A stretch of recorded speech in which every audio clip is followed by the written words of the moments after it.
will make that 20.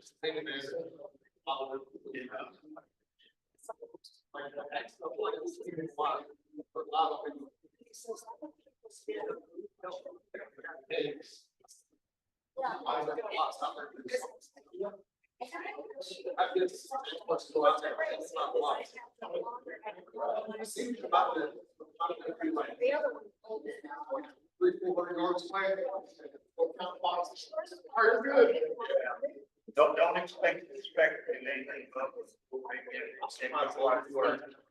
Especially if you get out of the truck. I got a wall. And then the rainbow test is the original process.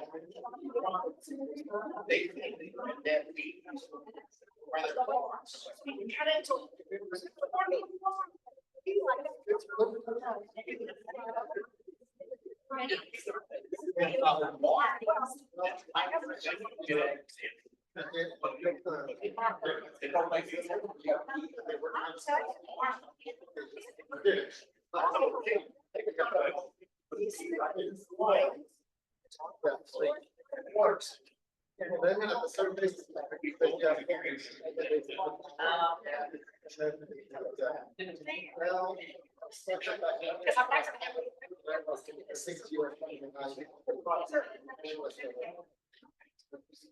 Oh, I had one for a couple of years.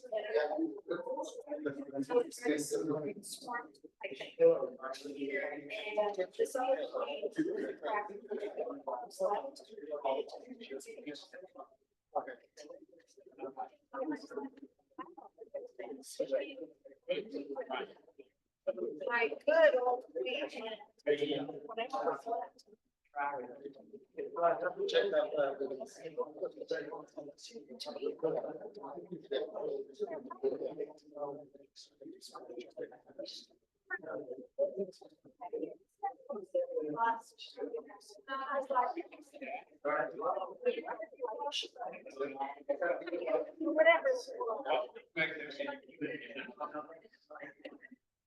So.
All right, y'all ready? Y'all don't know me. My name is Mike Simmons. I'm the president for the Houston Beekeepers Association. This is Sammy. What's your last name now? Is it still Nava? Kipton? Yeah. Okay. Sammy Nava, she just got married. This is our vice president. So she's responsible for the speaker program. So if you have speaker suggestions, she's the one to talk to. And then we have Christy Coles. She's our secretary. And then Rebecca Spurlock's not here today. She's our treasurer. See, for announcements, I think next month the TBA summer clinic. Yes. Yeah, so it's in Abilene this year, but if you're interested in going, that's an awesome thing to go to. So it's 2 full days of nothing but bees. I don't remember how much it costs. It's pretty affordable, but you would get, so if you stay there, that's like going to 16 meetings all in 2 days. So you get a whole lot of education real quick. And because it's a national or state association, it's really big. They get kind of pick the speakers from out the state. So they get some of the best speakers too. So I'd encourage you to go if you can, but it is in Abilene this year. There's something else. Oh, they're going to do the Texas Master Beekeeper Program exams in San Antonio, I think a month or 2, something like that.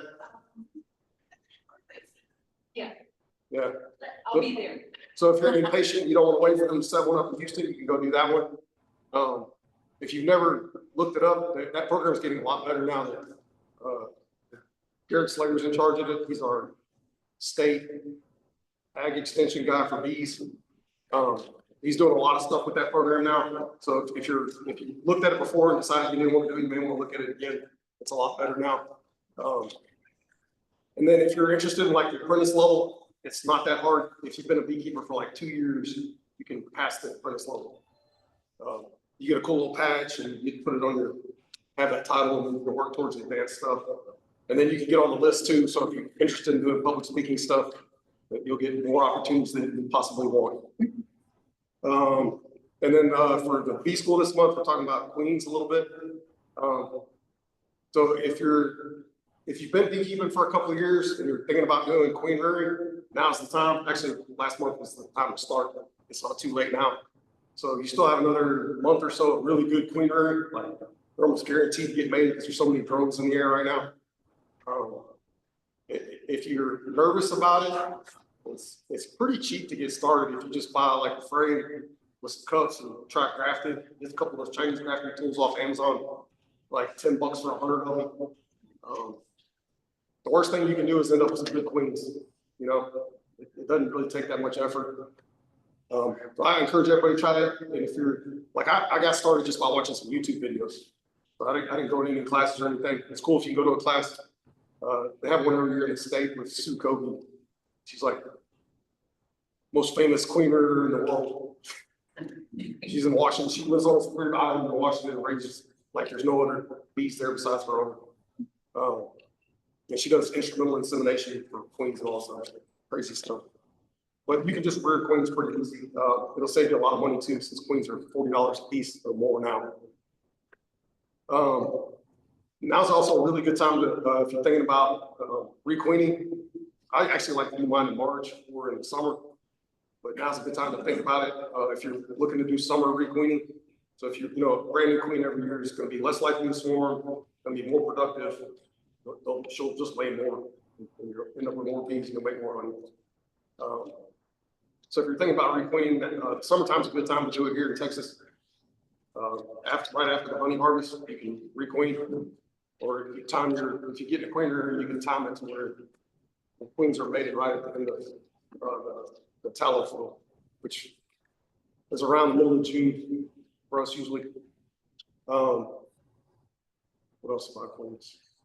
Do you have any questions about queens? How many of y'all requeen every year? How many of y'all requeen ever? Y'all just let them do it themselves? A couple of y'all? Yeah. Interesting.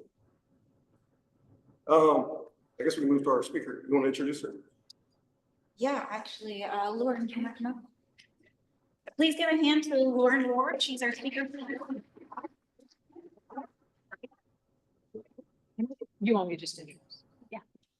So can everyone hear me okay? I can yell at you in the back.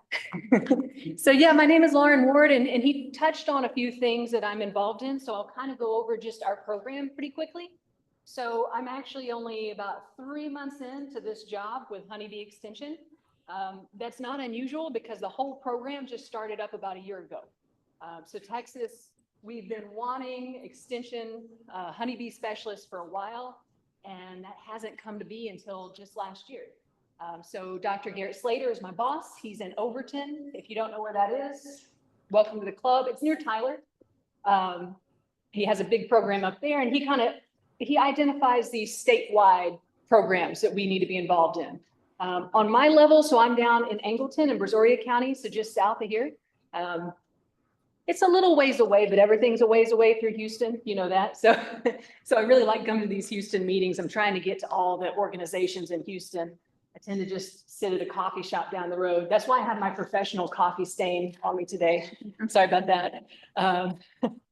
But yeah, so you are local to me. I am serving the Houston region. If you really look at what I'm probably serving, they will send me to 30 counties. So I'm not exactly local to anything, but Houston is the most local to me.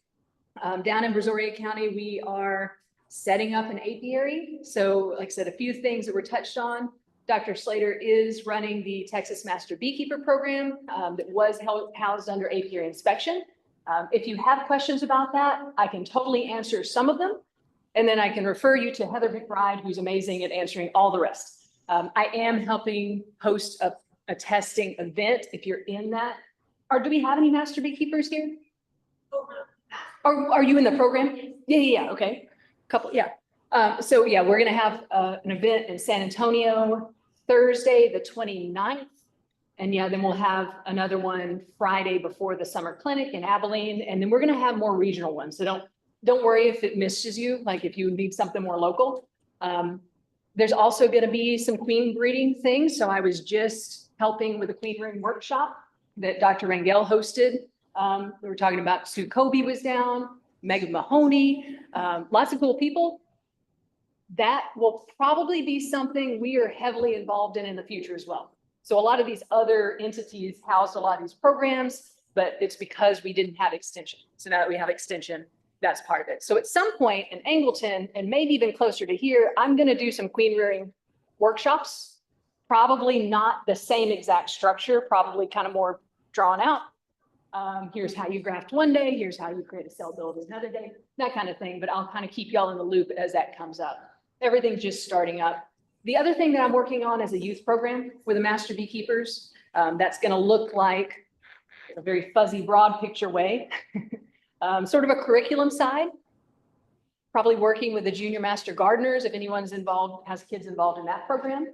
And then a practical beekeeping side where a group, like if you wanted to start a youth program here, could kind of use our lessons if you wanted, get kids hands in bees kind of deal. So that's what we're starting up. But I wanted to talk about tallow because we are in the middle of it.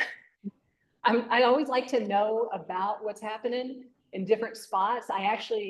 My background is I came through A&M. I did a master's in entomology, not even honeybees specific, parasitic wasp. So if you have any like fuzzy bug pictures you want me to look at too, I've got that. And then I worked in Dr. Rangel's lab, managing the apiary, teaching the honeybee course, and moved on from there because extension didn't exist yet, because that was what I was aimed at 10 years ago. Moved on and worked at Bee Weaver. So if I look a little familiar, that could be where you saw me. And then from there, I've been running my own hive management company for the past 4 years until I got this job. And I've kept bees all throughout. I've kept bees in Cyprus, Berkshire, Katy, not specifically here, done removals here in this area, really nice area. But yeah, so that's just a little bit about my background, but I love to have hands in bees. That's kind of it. Like for me, I can do a lot of talks. I love giving a talk, but I kind of want to get more people in hives. That's my whole goal. But I wanted to talk about Chinese tallow because like I said, we are in Chinese tallow country. So Chinese tallow, just a little bit on the background. If you go to the next slide there, this is how it happened. So as you imagine by the name, Chinese tallow, this is not a native tree, but kind of like honeybees, which are not native, it was imported way back when. So it was imported probably in 1776, kind of fuzzy on the dates, but it's actually reported that Ben Franklin imported it. And the reason they did this was because in China, there was a big soap and candle making industry. And it has a waxy kind of seed covering over those seeds that you'll see later on in the year. And they use that to make soaps, tallows, that kind of thing. This is before the petroleum-based, industry came up, right?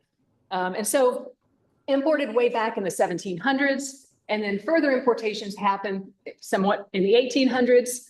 And then in the early 1900s, we got to where, of all things, the USDA had a whole section of foreign plant introduction division. I don't know that would fly now. It's kind of, normally they're working against importing just sort of random things, but they did back then. And so they really promoted planting Chinese tallow in the Gulf states. So from Florida all the way to Texas, there's even pockets in California now. And this was, again, to kind of support that local soap industry that maybe didn't exist in great part, but they wanted to promote it. They wanted to make this part of America's soap industry. And then probably around the time petroleum came about in large quantities, mid to late 1900s, the tide really turns on what we think of as Chinese tallow. So before this, it was a lot of promotion, a lot of planting. But the industry had moved on. Like I said, we had other soap and candle making products. We didn't need candles as much. And these trees were obviously coming into these native ecosystems and just taking over. So these are pretty invasive. They don't really have any natural herbivores here. You won't really see many Chinese tallow leaves that are gnawed on, or trees that start coming up and then develop a disease and die. They're pretty hardy, and they really take over whole, especially like riparian systems, like around rivers and streams. But Houston is about what, 20% Chinese tallow at this point. It's done well. It doesn't do very well as you go too far north or too far south, but this is its area. So started noticing that. Florida was the first to probably take action on this, but at this point, it has been added to the list of noxious weeds. So as a beekeeper, I know we like tallow to a point. So this is just the background. But so this is actually a thing where I hear beekeepers saying, I want to plant it. Officially, it is illegal to distribute Chinese tallow. Now it's everywhere and it gets moved around a lot. So don't worry, if you don't have access to Chinese tallow, it's there. You don't have to plant it. It's going to be within striking distance for your bees. And it's only intentional if you were to intentionally distribute plants. And I've never heard of anyone getting in trouble for that. But anyway, it is enough of a problem. And part of that problem is things like not only taking over native ecosystems, but it's toxic to cattle, children, dogs, things like that. So here are the pros and cons. As a person in beekeeping, I can never be totally against tallow. It's a huge part of the industry here. So I have to, regardless of what anyone else in my office, the horticulturists, the ranchers, whatever they say, as a beekeeper, kind of have to be pro Chinese tallow. And here's why. So while I've talked about the cons, it definitely outcompetes our natives. So things like buttonbrush, a lot of the pollen producing plants, it will take over. So willows, that kind of thing.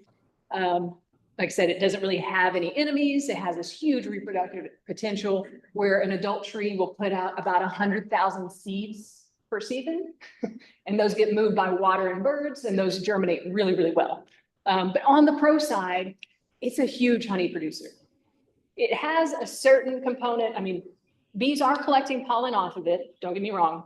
But around the time Chinese tallow blooms, a lot of the time we have other pollen producers. So it's not maybe the primary thing for it, but honey, oh man, is it primary. It is a really, really big producer. There are actually some other potential products that people are looking into making with Chinese tallow. So biofuels, because this produces biomass. Like this is a very productive tree.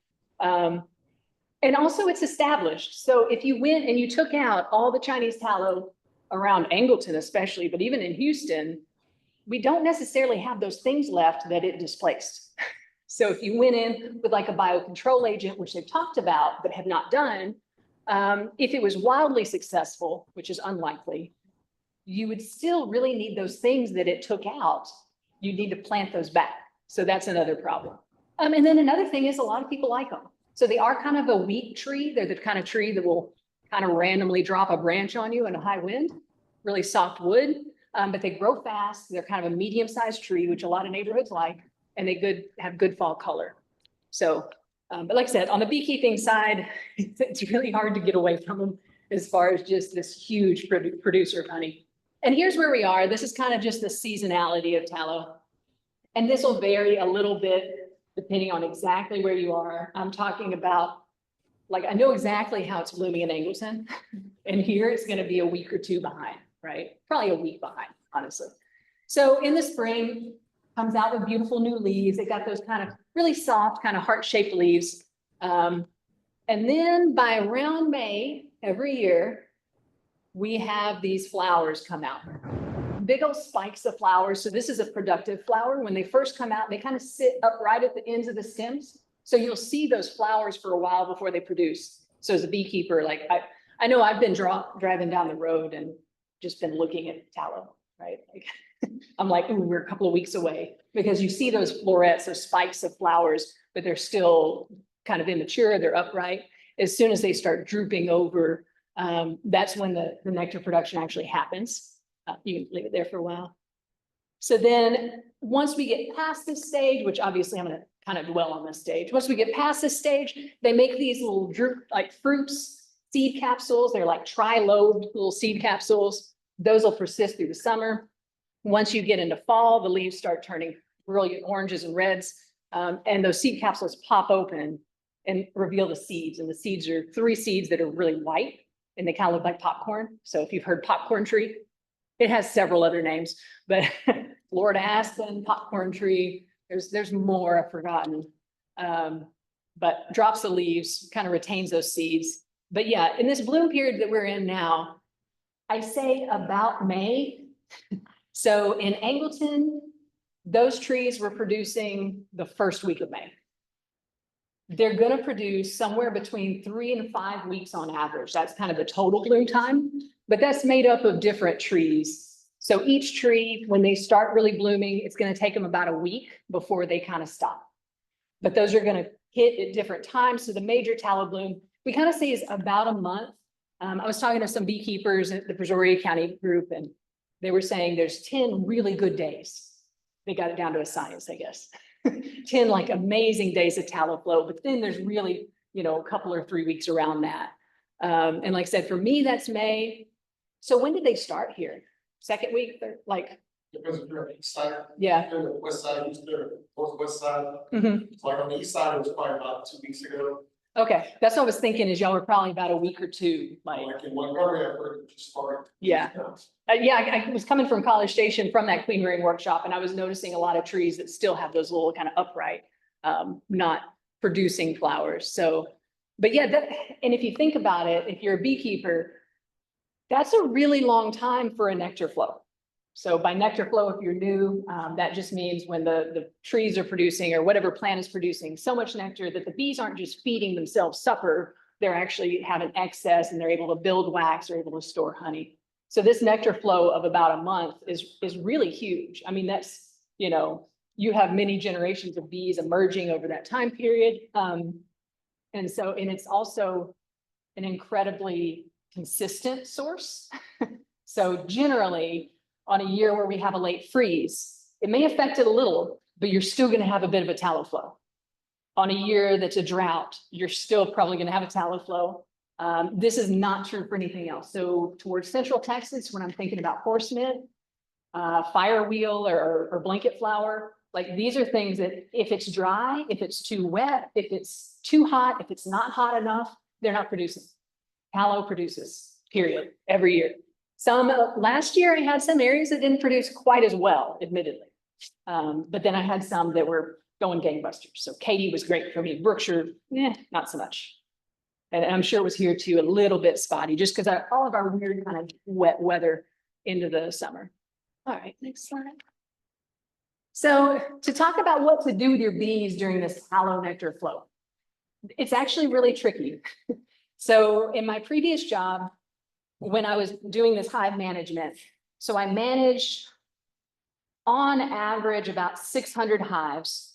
And I did that from Blanco. I lived around College Station. So I did that as far west as Blanco. And my kind of edge of my territory, this direction was Brookshire, but definitely through Cypress, Navasota, Tomball, Magnolia, all the way to Brookshire. What was I saying? I lost my train of thought, sorry. I had a point, I promise. But no, I know what I was saying. It was important. So as I went towards Blanco and I went to like Dripping Springs, the hill country, it was pretty dry there, not really productive. And there are hard things about that. Like it's hard to keep bees alive there, right? But my truck carried all the equipment for those 300-ish hives that direction. My truck had a hard time carrying the honey back from the 300-ish hives this way. Even my truck and trailer had a hard time if I made a big run. And so the thing I was trying to get at is production can be as hard to manage as the lack thereof, to me. I was actually almost happy sometimes when I go back towards Austin and Dripping Springs and just go manage my little pet bees. I fed them a little sugar water and they didn't grow very much. Whereas what you're involved in here with the tallow and everything else, your bees are producing. And your bees will get out from under you really quickly at this time of year. So next slide. So how do we know we're in the flow? For one, we've told you, right? But in general, because this doesn't just go for tallow nectar, you're looking for one of the best signs to me before I even look in that hive is if I look outside of it and there's a whole lot of activity. I come into that apiary and you'll smell the nectar ripening. They bring that nectar back, they have to dehydrate it. And so when I was in hives about a week ago in Angleton, you could walk up to them and smell it. But when I first cracked the lid, and this doesn't show up too well, but it shows up a little bit, you kind of see between those frames, that white little edge, all the little white edges of things. So that's what we call in beekeeping whitening comb. And what that means is those bees that have enough sugar coming in through that nectar that they're actually producing wax. This will happen too if you feed them really well, but I'm not feeding these bees. So if I pop a top on a hive and I'm looking down and all the edges are kind of whitened up with fresh wax, that's a really good sign you're on a nectar flow. If I'm pulling frames out, not only are they obviously putting honey in them, but they're with tallow, you'll have them what's called backfilling with nectar. So pretty much it's coming in so hard and heavy a lot of the time that they're shoving nectar into any available cell. And so if that's in the brood nest where the queen should be laying, a lot of the time they're still shoving nectar into those cells. And I'll have a picture of that later that hopefully you can kind of see. Another really good sign is if you walk out and you look at your hives and they haven't been this way and you know that they hadn't swarmed, but all of a sudden the whole front of the hive is covered in bees or they're just hanging off the front. Bearding, so that behavior is bearding. And that is them trying to reduce the heat and humidity in that hive. Now, this happens a lot of the time normally in May because we get into the hot, humid times, right? But also when you're bringing in nectar, when you're on a nectar flow, that raises the humidity that much more. And so that bearding behavior, they're trying to move air, they're trying to move bodies out just to make things a little bit cooler in there and be able to move more air. So next slide. So in general, here's what I hope you did already, which is always sort of sad to say because you'll see some people kind of squirming when you say this. This is what I want you to have done already with your hives to prepare them for this tallow flow. I want them to be healthy. I want them to be low on varroa mite counts. I don't want to have any virus processes going on. Like we had some European foul brood normally pops up in the early spring. Hopefully that's all out of the picture now. And I want you to manage swarming and I want you to continue manage swarming. So swarming is that reproductive behavior at the colony level where these bees have filled up their space. There's too many bees, especially an older queen. She wants to get out of there and they want to split in half. So ideally what's happened with your hive in this backdrop, I know you can't see too well, but you can tell there's a whole lot of bees in that hive. This is an example of kind of both of those things. This is a healthy populous hive. That's also a hive that was wanting to swarm. I promise when I took that picture. So that's the plus and minus of what I did with that one. But in general, what you want to do is you want to maintain a good queen. I was mentioning earlier, maintaining a young queen. A lot of people, especially commercial beekeepers, have thousands, hundreds of thousands of hives. They'll requeen every year. One of the reasons for that is that young queen's more productive. But another thing about that young queen is she's a little less likely to swarm. She's that second year queen, especially a third year queen, they're a lot more likely to hit the trees on you. You can do this a number of ways. I could do definitely a whole talk about just this, but in general, what I'm trying to do a lot of the time is probably split my hives if they need it early in the year. Split them in March, split them when those swarms start. I know this year was a little late. But that'll provide me with, for one, going ahead and maybe moving that old queen, but raising a new queen on the other half of that hive. And then I'm going to have requeened any poor performers. Queen production this year was tricky. We kind of had the after effects of a bad fall last year hit our queen production early this year. So most producers I know were about 3 weeks behind, sometimes more. But now everyone has queens. All of a sudden they're there. And so what I like to do is I might limp something along, I might give it a cell, but I will requeen from here on for those hives that are defensive or poor in some other way, just lagging behind, right? And then the other thing about this, and I'll talk about this a lot more, is to give them space, ideally usable space. So a lot of you, if you're newer, you have a whole lot of those brand new starter frames with just foundation. Maybe it's plastic, maybe it's wax, it doesn't matter. That's not super usable. It's kind of like the unfurnished attic. So you either have to have bees that are ready to draw wax on those and make the comb, or ideally you'd have comb. But that's not always a viable option for a backyard beekeeper, especially if you're newer. So next slide. And what are the risks if you do this poorly? So if you manage hives poorly through a tallow flow, a lot of this has to do with that backfilling I was talking about.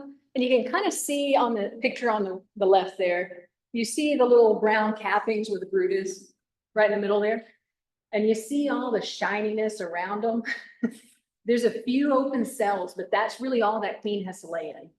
And that can be a problem. If you look real closely, it's kind of hard to see, but right down here in this corner, you see that little nothing down at the bottom. That's a queen cup. That's kind of like they're not starting a queen cell yet, but if I let them keep on going down this road, they might make a queen in that in order to swarm. Really weird things happen during the tallow flow, especially a really good one. You can actually just sort of lose queens. So what happens is that all the cells possible fill up with nectar. She has nowhere to lay. My guess is, and if someone has a better idea of what happens, is those bees probably don't really like her when that happens. So even if she doesn't swarm, they probably start trying to replace her and then get a little sidetracked by having all that honey. And then they don't successfully replace her. Or, oh yeah, So I have one quick question. So Sure. let's say you have all those frames with foundation only and, or you wax them or so. Yeah. And you don't have comb, as you said. Mhm. So is there a way to trick it by just adding wax to the pipe and they can just rebuild it? Or what would you suggest in that case? so having. Because I've seen them Yeah. wax from one corner to the next. They will, they for sure will. And if you use wax foundations, you'll see them chew those out during sometimes if you're in move them. I would say making sure that that foundation had a really good smell of wax. So that could be a brand new foundation where you open the package and it still smells like wax. Or going in and rolling wax on your frames. It's not, I'm not saying you can't put foundation on. I'm saying it's easier if you have a stockpile of both. What I'll kind of go into a little bit more later is if your bees are already producing wax, if they're already proving that they can produce it, a lot of the time they'll take that foundation and keep on doing that.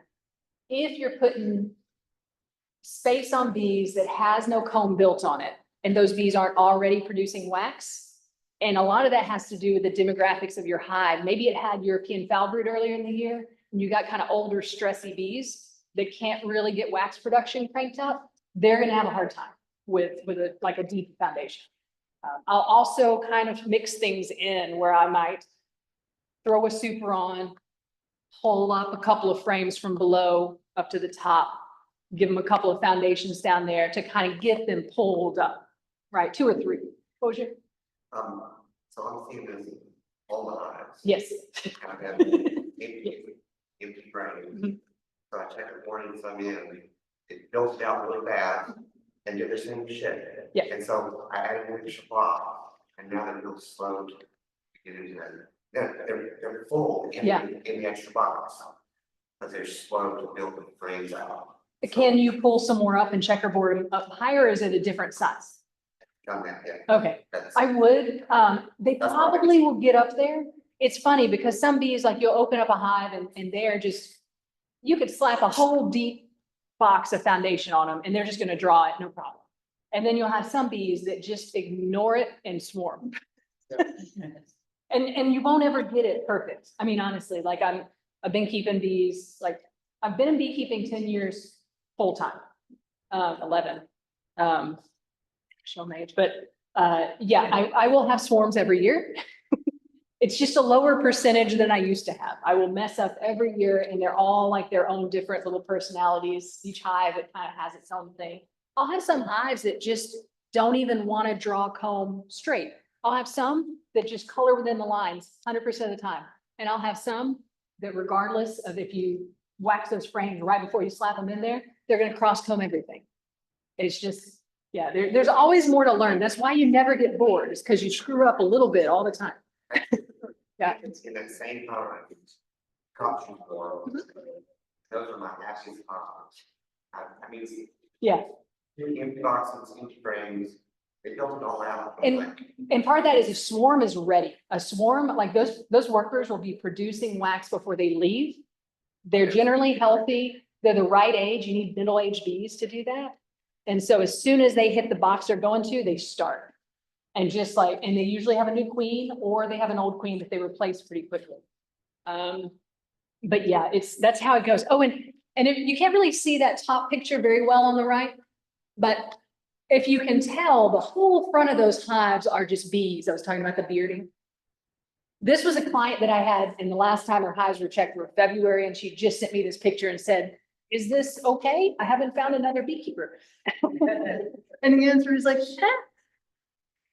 so some of that is normal.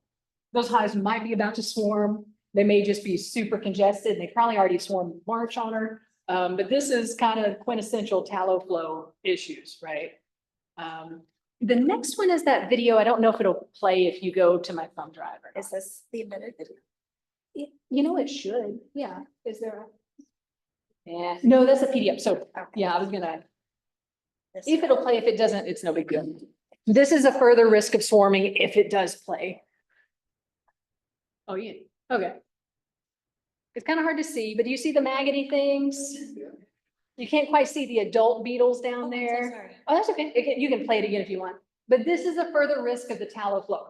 So if your hives build up and they have all this honey, they've got 100 pounds of honey sitting on them. And they decide, you know what, I'm getting out of here. I don't want to draw your foundation, I'm gonna swarm. And they swarm maybe once, maybe 2 or 3 times. And all of a sudden you got 100 pounds of honey and your bees went from covering all that honey to very small. It's also the time of year right around May where the hive beetles, the small hive beetles, those little, innocuous black beetles that you see flying around your hive. This is the time those populations are starting to really go up. We're not quite to peak, but we're getting there. Last year was a real bad one.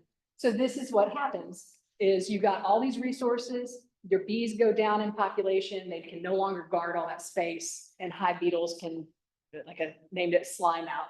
You'll get into your bee yard, you'll smell it. It's all fermenting, slimy honey coming out of the front of your hive. It's very disappointing, but it happens to the best of us.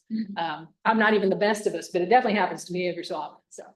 So that's a further risk if you don't kind of manage that. So what I would want you to do, especially if you're newer and haven't been through this several seasons, is for one, just inspect more. And just expect those inspections to happen, once every 10 days or 2 weeks instead of once every 3 weeks or more. But what you want to do, I'll kind of go back to the start of this slide, is make the most of that nectar flow. It's not going to get better than this for here. Like this is it. This is the big one. We'll have some more stuff hit later. We'll have some privet in some places. We'll have some horsenet in some other places, but it's not going to come in like this. If your bees are ready for this, this is what's happening. So if you want to draw that comb, get it on them. If you want to build out that foundation, if you want to make honey, get those supers on them. If you do have a certain amount of drawn comb that they've filled up with tallow, and they've gone ahead and probably capped some of it, maybe we're a week away from that, but we're close. If you lack a lot of that drawn comb and you haven't your own extractor or this group rinse them, I don't know, probably, yep. Yeah, you could extract some of your dry honey and put what we call that wet comb, that extracted comb right back on top of them. They're gonna fill that much quicker than they're gonna draw foundation and fill it. It's also the time that if you're especially more experienced, but even if you're not, you wanna play with comb honey. Tallow's the time for comb honey. Just put you some empty foundation or foundationless frames, just a blank space between some of those other frames and see if they make you comb honey. Sometimes they'll make all kinds of wonky things that way, but it's a kind of simple way. It's the time to kind of play around. And if they don't make it right, you just cut it and put it in a bowl. But yeah, you're gonna be out there, you're gonna inspect more, you're gonna either super extra. So I know some people that will go out and they'll stack 2 or 3 boxes on their hives, usually mediums, but more than one. I would say that's more your experienced beekeeper. Or just perform more inspections and bring your supers out every time. A couple of different ways you can do this. I'm not going to get into a big discussion on queen excluders, but some people use queen excluders to keep the queen below their honey supers. If you're drawing foundation, I probably wouldn't write it first, for sure. There's pluses and minuses to both. They're great that the queen's big fat butt can't fit through. So if you have a box, 2 boxes maybe, and you want to keep all the brood nests down here and you want your supers kind of free of brood, you can put a queen excluder. Know that some people call them honey excluders with reason. But I've also seen them done very, very well. Another thing that you might consider when you're going to throw those supers on, and by super, I really mean any box you're putting on top. I don't care what size that box is. If you're putting it on top, I'm calling it a super.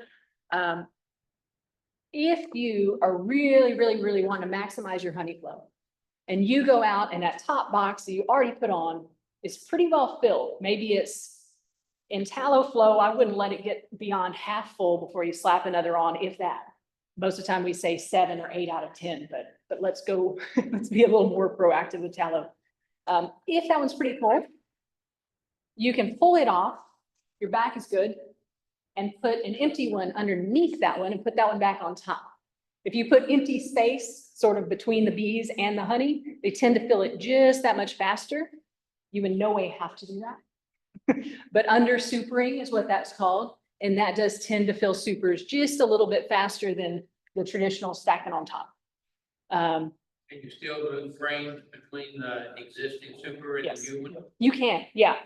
With me, I'm looking at those bees, and if they're just drawing wax like crazy, like they're not being reticent to start on making wax, I might not even do that though. You know, it just sort of depends on what they look like they want to do. Yeah, you can always kind of bring up some frames to get the bees to pay attention to an area, kind of, right? Another thing you can do, and I just do this with a paddle bit, is I will give them sometimes an upper entrance. You can do this in a very fancy way. You can put a shim on your hive that has a little notch. But when you have a whole lot of foragers need to get back in that hive, if you watch the front of your hive, if it's real populated, it'll be a little bit of a traffic jam, even if you don't have any kind of reducer or anything on the front. One of the ways you can help with that, and you can also help them move air a little bit more to ripen that honey, is by putting some sort of entrance towards the top. So for me, like I said, I think it's a 9/10 paddle bit and just kind of in an upward angle into a super, something I can plug up later. If you have things like AFMA hives, they come with fancy little upper entrances you can close with a disc, those plastic hives. I don't know if anyone has those here. 5/8 inch. Somewhere between 5/8 and an inch. I use 5/8 inch, so wide one fits in there perfect. Yeah, that's perfect. Yeah. See, you're fancier than me because I drink beer occasionally, but mostly have duct tape and lots of crackers. No, yeah, it's whatever works. Sometimes that will kind of, that big beard of bees, sometimes that'll suck them into the hive too, for people that have them somewhere that no one really wants to see all that. Because I had a lot of clients who every May would send me pictures of bees normally bearding. And I would put an upper entrance just so they wouldn't see it as much. Not to say they didn't a little bit. Yeah, next one. So a little bit, this is actually the last, because I figured I'd leave plenty of time for questions and stuff. A little bit more about tallow honey. Here's another one of those where I said, like, I have to tell you the bad of tallow and the good because I'm in beekeeping. So tallow honey, you'll see that it's like a light honey. It's not very light. It's amber, maybe even medium to dark amber, probably about a medium amber honey. It's not super light. If you've been to the farmer's market, you know, or produced your own honey, you kind of know anything you buy around here is likely to be mostly tallow. It's a little bit darker, kind of reddish. The flavor profile, I grew up in Livingston, very much a tallow area, at least in the outskirts of that, out towards the swampier parts. And my parents think tallow honey is the best honey in the entire world. Not everyone thinks that, but there's really just definitely mixed reviews on it. So it does sometimes have a little bit, I call it a tang. Some people say it has a little bit of a bitter taste. If I'm having allergy problems, I get like a little bitter from it. If I'm not, I don't. And then I've heard cinnamon and vanilla notes with a clean finish. I know, that was from someone selling it for sure. But the other thing to know about it is this is the highest likelihood honey source or nectar source for coming in wet. If you had bees last year, I bet you experienced this. Yeah, fun, right? So this picture of this frame is a very sad person in Navasota that I occasionally would help. And they pretty much were on tallow. And it's kind of a little hard to see on this background, but that frame, even though it's not full of honey, the cappings are wax cappings. They have honey underneath them, but they're all bubbled out, just like bubble wrap. So this honey had sat there, and this was probably July or August. It had fermented already. It had fermented in the comb under cappings. So you pop those open and there's air bubbles and it smells yeasty. It smells vinegary, really, is kind of what it makes at first. But this is because those bees put up that nectar. They should have gotten it down below like 18.6% moisture, but they didn't get it there. And if you remember last year, because as a beekeeper, you start learning I swear I knew all the weather for like most of the state. But last year we had rain that extended into July, right? So we're normally at almost 100% humidity here. But then on top of that, there was rain. And then on top of that, it was a little cool. It was kind of weird. But basically, tallow comes in when it's humid. It comes in very wet already. It has certain components, some yeast, some things that are already kind of in that honey that are a good starter for fermentation. And so if you have tallow honey and it's greater, it's 19% moisture or greater, it's gonna over time ferment, which sucks, for lack of a better term. This is not what you do to get mead. In fact, honey that's already fermenting, you really can't use for mead because you want to control what you ferment it with and all the components. So it's really hard to use for much of anything. So what you want to invest in is a refractometer or borrow one from the group, maybe. I don't know. You don't have to get the fanciest refractometer.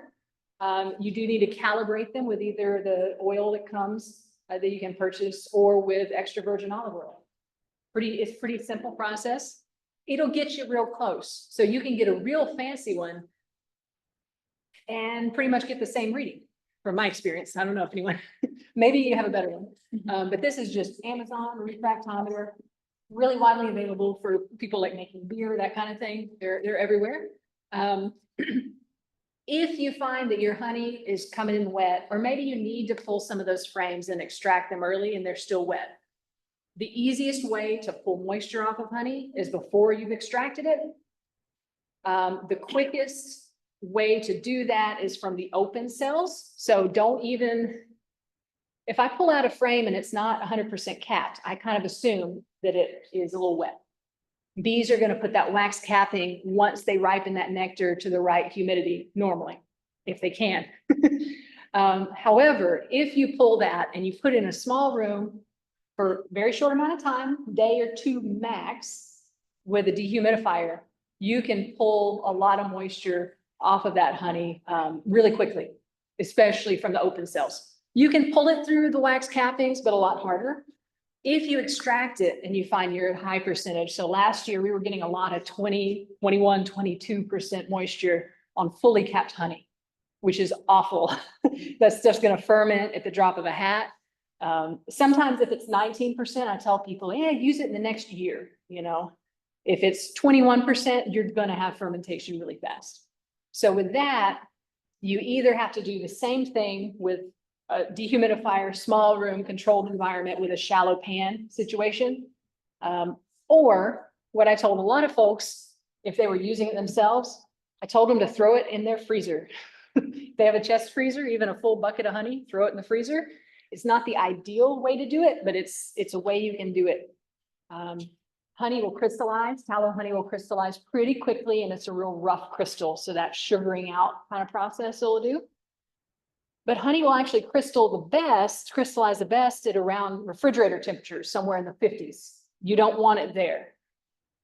The further one way or the other you get from those like 55 degrees, the slower it crystallizes. So you can actually throw honey in the freezer and have it crystallize at about the same rate as if you had it in 80-degree weather consistently. But it won't ferment. It will slow that process as well. So that's why I told people, which was kind of like the best of a bad situation, right? But I promise I like tallow. I like ended on a bad note, but but So it is. Because you have to evaporate it. You could get the freezer burn to dry it. Yeah, so in fact, if you put your supers in the freezer, they will slowly dry. I've had honey come out of freezers that was in there 6 months. I could barely get out a comb, and it wasn't because it was crystallized. It was just thick, right? You might could do that. I haven't ever tried it. So with a bucket, the problem is the surface area, right? It's just going to be a little slower, but over time, it's going to happen, right? Yeah, I always have a honey freezer full of mostly my honey frames I have to deal with later, and that does actually help a little bit. So. So you get that problem with that high humidity. So if you fall the mistake and say, get down the black water, you don't have that kind of problem. Usually, yeah. Yeah. Yeah, I rarely have issues. I say rarely. I'm not sure if I've ever had issues with wet honey you know, vast drop south and west of there. Evan. Okay, you don't get that. Yeah, exactly. Well, and you get like horsemen and you get mesquite. And that's the other thing with tallow is it does, like I said, it has these components that a little bit add to its propensity to ferment. They're kind of a starter. It has some yeast usually involved with it and some different compounds I couldn't tell you the name of that I know are there. But yeah, Cactus, yeah. keys, and tallow. Yeah. Them too. Not as, yeah, it's gonna be a component, whereas here it's gonna be like here, a lot of folks are gonna get 90% tallow and then a little yopon and privet and all these others. Just depends on where you are. And then your neighbor could get, you know, a different blend, right? Yeah, it's cactus, Yeah, for, we can do that. yeah. Well, and the mesquite, I love the cactus makes like a kind of, if you have too much prickly pear, you'll get slimy honey. Like just the same as those nopales kind of, or like, yeah, they have that little viscosity to them. If you have too much prickly pear, you get a little bit of like, yeah, that to it, but a little bit is, I think, really good. So, if anyone's had Guajillo honey, have anyone had, that's from around Uvalde, but that's one of those kind of famous Texas honeys. That one crystallizes, but it crystallizes in a really fine way, almost like creamed honey, and it does it super quickly. And so people are really happy when Guajillo honey crystallizes, whereas tallow will do it, and it's kind of a chunkier crystal. It tends to make the honey outside of the crystallization a little wetter than it was. But then again, you get fermentation. I had a client that forever, this was not my fault, I promise. Most of the time it's my fault. This one wasn't. They'd had a beekeeper who'd given them back honey and it was wet. And they had 4-pound glass jars and they put them in a closet, kind of warm closet. Yeah, and they didn't look at it for a while. And they came back and everything was busted open and just overflowing. And so from then on, I had to fill these 4-pound glass jars this much from the top. And it felt very silly. I kept telling them it's dry enough, it's okay, but we had to keep doing it. So We had a question come up online. I think it was in regards to when you were talking about adding an entrance on top. yes, yeah. And so he was asking about a ventilated inner cover. Would that be too much air for drying? It wouldn't necessarily. I don't know the dynamics of it exactly. I have an opinion, maybe not as much based on research as my current job would require. But my opinion is with things like a ventilated inner cover is that bees are very good at a closed cavity with small entrances. And they can move air very well. It's almost like breathing, like when a hive starts ventilating, moving out carbon dioxide, moving oxygen in, moving out humidity, moving clean air in. And so for me, I want to restrict their entrances to smaller. To me, that kind of is a bit too much, but I don't know that. And they could prove me wrong too. So, I just want to research on that. I think he said it was like 2 square inches was the hive size opening in the first. Yeah, Sealy was, yeah. Like, honey, obviously, or whatever. The rest of the time, like, oxygen will cover the seed. Yeah, Plus, I have some, I got a bunch of screen inner covers for free. I used them for a while. These just probably was the whole thing. yeah, that's a good sign, I right? turned it like. Yeah. Yeah, Tom Sealy is really the one who, I do know that research, so he did a lot of the nesting cavity characteristics that bees really like. So they don't like that in part because they don't understand screens, right? So it might be an airflow issue, but they also don't understand that screen will block things like other bees from robbing them. A screen covered, I love for moving hives when it's hot, because I can kind of screw those down and move a hive and not have it overheat when it's kind of May on. But yeah, like I said, it's, to me, you want them to move air in a way they're used to moving air. So. Any questions? Yes. Questions. Life cycle of the tallow tree, because we're waiting on ceilings and what appears to be younger trees, and some that are much larger. Where that seems to be like blooming, while the smaller ones kind of have little tiny. So I just did. Can you repeat the question? So yeah. So she was asking about kind of the life cycle of like the life history of the tallow tree itself. Like, what is when does it start producing blooms, that kind of thing?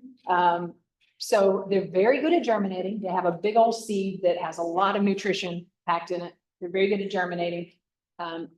I did read where by the time they're about 3 years old, they can start producing seeds. So we're talking like sapling will begin producing seeds, but it's not going to be as prolific. They're normally considered to be about a 50-year tree. They're not super long-lived. There are reports that some have lived up to 100 years, but they're not usually a long-lived tree. They're kind of more like a water oak, where you're going to get like if I plant one, I'll get to enjoy it. But maybe the kids, not so much, you know. But yeah, they're gonna be coming up at all different stages. If you cut one off at a stump, even if you sometimes if you apply an herbicide to the stump, you're probably gonna get shoots from all the roots. And then those seeds are also gonna continue germinating forever. So that's like the people that are understandably anti-tallow. If you've ever tried to eliminate them from like a cow pasture, it's nearly impossible. Because you're gonna be cutting and dogging stumps for years and years. So in year 3. Mhm. You can already expect blooms potentially. Not on, not on the worst year, not every tree, but yeah, pretty quickly. Like you'll see trees this tall that are already a little bit flowering. If you go towards, so we only have one flowering period. If you go towards Florida, they're earlier. I mean, they may even have blooms in February some years apparently. And they do get a little secondary bloom, but it's not super important to the bees. The bees don't really make much off of it. It's kind of a very few blooms per tree, very small. But Question 2. What does the bee do when the honey might have fermented in the cows? yeah, they don't love to deal with it. And I don't know how much of a negative fermented honey is. If that's all they had and they were weak hive, I can tell you it'd be pretty bad. Like it'd be kind of like if you've ever had a feeder of syrup fermented, you don't really want the bees trying to use that, right? On a hive that's decently strong, so a frame like the previous one, I would take a hive tool, and luckily it wasn't the whole frame. They kind of cleaned out around where it had not fermented, which is also a clue. They didn't really love using those fermented cappings. I'll take a hive tool and squish it and open all those up and try to make them clean it out. But yeah, probably not something you want to, if you had a high percentage fermented honey, I wouldn't want to overwinter with that, right? I'd want to kind of deal with that or at least have a small percentage of it. Yes.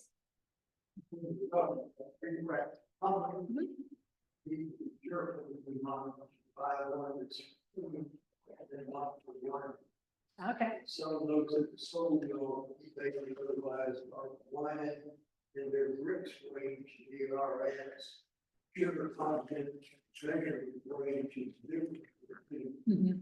The plenty of money was out there to just make sure we get the base range, usually those much higher on the rich ones. That's a good point. Yeah. So you don't want one that your scale isn't even, at the same honey scale, right? I think in the past, what I've done because of Amazon them is if you're making sure that your refractometer is correct, I usually read reviews until I hit one from a beekeeper. It's simplest way to me. And beekeeping companies do sell refractometers too. So, but yeah, that's a good point. You could potentially get one that was not even set up for the right percentage, right? Yeah. Good question. So why young bees less likely to swarm? So like, why are young bees less likely to swarm? Mostly the young queens. So it's more of a reproductive strategy. If you were bees that were set up, feral bees living in tree cavity, that first year you have to establish a nest for that young queen. So she's more likely to stay put. By the time you've gone through a whole season and you've built out all your nests and you get to that next year, that queen probably has enough resources in that nest that she could go ahead and replace herself because the old queen leaves. So you can get a new queen in that nest and you can go ahead and take this old queen who eventually might fail anyway and send her out into this kind of dangerous area to swarm. So what happens is, even if that swarm fails, because honestly, a lot of swarms fail, they fail to find a good cabin. They fail because they get there and they run out of stores before they're able to fill it up. Even if that fails, you have retained all your good nesting, all your comb, all your brood, all your wax, all your honey, and you've got a new queen in that. So it's kind of a, these are very good at placing bets, is what that really is that's the reason that happens. Not to say a first year queen won't swarm, but like I said, just all else equal, she's gonna stay put a little more than an older queen. So you'll even see queens late in the year. So those post solstice kind of swarms where it's August, September, October, especially like October, November, you'll see this little lot of bees. Have you ever seen a little swarm that's about this big late in the year? Yeah. My expectation of what that is, and I don't know that this is like 100% definitive, but I've heard other people say this and it makes sense to me, is that's a queen that they were going to replace anyway. And so they might as well send her out, you know, and get rid of her. And maybe a little group of bees goes with her. Maybe it's not even a true swarm, right? But they've got to get rid of her anyway. Why waste it by killing her? Just send her. Second question. Mhm. So our hands are making the manual for the economy area. It's treated like the tallow. Yeah, so in the Mandeville area, Missouri County, we are midway through it. They're going. Look at them now. For sure this weekend. They are a little bit ahead of here because you're a little further south. Basically, as you go south and towards the coast, you're gonna be earlier and earlier. As you go towards Florida, you're gonna be earlier and earlier. But yeah, we're probably about our third weekend, honestly. Yeah, and I'd expect those to be right around there too. And this is, we don't have a great website. I mean, we do have a good website, but it's the Master Beekeeper website. And it's pretty much focused on that. If you have any questions, that's a good one to go to. That is my email. Now that I don't live in a truck, I can answer emails. So, and then we have a Facebook page. We have some other social media. I post about tallow on Facebook just because it was happening. I had pictures, so. What are the other flows, time was flows? It depends. Period. So the other nectar flows here that you're gonna see, I would say, I see privet. So another invasive. So also from China. So honeybees really originated, like the genus of honeybees, Apis, originated in Asia.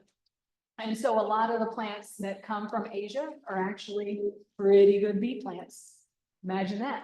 So Chinese privet is one, you'll see it blooming now. If you know what yopon looks like, Chinese privet looks like its cousin, it's not. But that bush with the white flowers, and it has that almost sickly sweet kind of smell.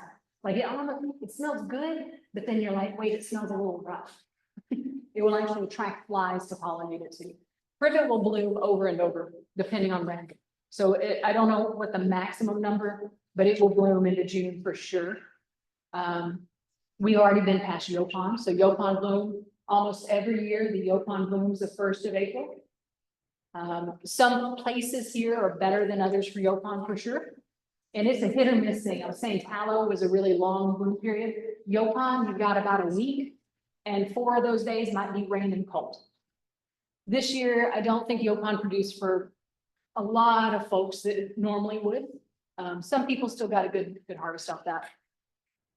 Then, as you get into the summer, yeah, you know, not so much. If you're in a neighborhood, I have no idea what they're looking. If you're in one of these old established neighborhoods, especially where people are manicuring things less and letting their garden kind of heap up, you can produce things for all year, and I have no idea what they're working.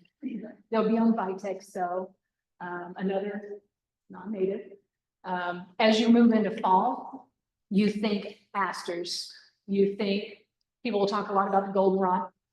That'll start happening in the fall. We get pollen from everything in the fall. It's a really good pollen season for us, usually in Texas, most of Texas, except last year. Roosevelt weed or poverty weed is another big aster. So if you go to your train tracks in the fall and look out and see a kind of puffy looking bush, That's what that is. And it'll produce a good bit of nectar too. But, and there's more. It's so specific. So like I said, as you go towards Brenham, you're gonna get into horsemen. There's a couple of different species of that's producing right now. As you get there and further west, you're gonna get blanket flower, that's producing. So just on and on and on.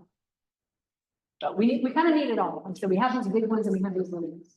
It's, Does the Houston area have Africanized weeds? yes, Okay. yes. I opened up, I've got a bank in my head, Mhm. and I pulled out one frame. And an hour later, my neighbor's calling me up, saying, I'm dead by. Oh, yeah. So the short answer is yes. So when Africanized bees, which are the same species as the European honeybee, Apis mellifera, yeah, Apis mellifera scutellata is the Africanized bee. And it's a subspecies of bee that was one of the subspecies of bee that's kept as kept bees in parts of Africa. It was brought into Brazil because it's a more tropically adapted bee, escaped by the time it got here, it was 1990. If you were alive around then, you saw killer bees on the news. They were really bad at first. We're at this point in a hybrid zone. So if you have a bee that you don't know the genetics of, even if it's gentle, there's a likelihood that there is a little sliver of scutellata. It doesn't mean they're all bad. And in fact, scutellata has a lot of really good things that it conveys. So varroa resistance, things like VSH behavior, a lot of just general toughness. But you will have in Texas and elsewhere, these bees that pop up above that okay amount of defensiveness for sure. Yeah, and they could be Africanized. Honestly, they could be a different mix of subspecies too. We have this habit of calling it Africanized because we think of it as a behavior, really. It doesn't really matter at this point what their genetics are. If they're bad, they're bad. Move them if you're in a neighborhood, you know, get someone experienced to help you with that. You can break them down and requeen them. But I try my best not to get neighbors stung. It's really hard sometimes in neighborhoods though. But yeah, you treat it as if that behavior is unacceptable, it doesn't matter what it is. So we don't need to necessarily genotype those. I am kind of asking about that, especially because there've been some BC incidents. So I may have the capability at some point of taking a sample of 10 worker bees, sending them in and actually getting a definitive answer on what those genetics are. Like I said, it may be that they're 20% Africanized, or it may be that they're an Iberian bee times a Caucasian bee times a, right? So, but it would be an interesting thing for sure. Yeah. We had a question online. When is the normal quote unquote harvest time in this area? I'd say probably for most people that are harvesting once a year, generally summer. So you could be harvesting as soon as, oh gosh, I've run out of comb, let me harvest some and put it back on soon. I'm probably was normally harvesting more like July. If you wait too long to harvest and you get into the dearth, and what the dearth is just when nothing is really coming in nectar wise or pollen wise, especially nectar wise. I don't like waiting until all the bees want to rob each other for those resources before I pull honey. I also want to get that honey off if I need to treat for varroa mites with a treatment that you can't put on with honey supers. So summer, you know, they. So when you're talking about the period, you're talking about in July, August, September. Yeah, if we could ever have a normal year, it's normally at some point in July where everything sears off through August. And then normally if we have a decent fall, I hate to say this, especially now that I live in Angleton, but you know, if we have like a hurricane near us and we get water, we don't want a hurricane on us or anyone else, but we like the water that comes after those. Usually by around mid-September, we're actually in a pretty good spot. Yeah. And then that gives them that time to kind of build back up, puts together some stores. If you don't have that, then you have to feed them before everything kind of tails off a little more. So. Any other questions? All right, thank you so much, Lauren. Oh, you're welcome.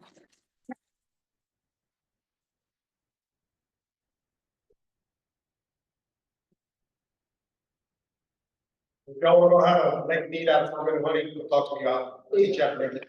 And it was right. All the way. You can't use the fermented honey, but you. You can't, you just gotta sterilize it first and add more. Extra step, see. That's it, what's the answer to the question?